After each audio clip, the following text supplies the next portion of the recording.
بەڵام ئێمە وەکو کۆمەڵگای پزیشکی بەخشین لە گەرمیان هەستاوین بەوەی کە لە پارێزگای سلێمانی و دەربەنی خان لە کەلارەوە نزیکەی 10 بۆ 12 دکتۆری تایبەت بە سەرجەم نەخۆشیەکان ئامادە بکەین بۆ ئەو کەسوکارانەی ئەو کەسوکارە بەڕێزانەی ئەنفال بۆ ئەوەی ئەو دکتۆرانە بێ بەرامبەر بیان بین و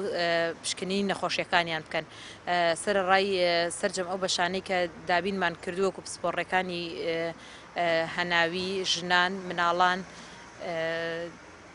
ڕۆماتیزم بۆ سەرجەم بەشەکان کە هەمانە لەگەڵ یانە دکتۆری گشتی، دکتۆری قورگولوتوگوێ. سەرڕای ئەوە سەرجەم بەشەکانی ترمان هەیە وەکو چارەسەری سروشتی، دەرمانخانە تاقیگە، سونەتکردن، تەداوی و دەرزیلێدان، هەموو ئەو بەشانەی کە لە کۆمەلگاکەمانە هەیە ڕۆژی هەینی بڵین کە ئێمە خۆمان دەوامی ئاساییمان نییە، بەڵام لەبەر خاتر ئەو کەسوکارە بەڕێزانە و گەورەی یادەکە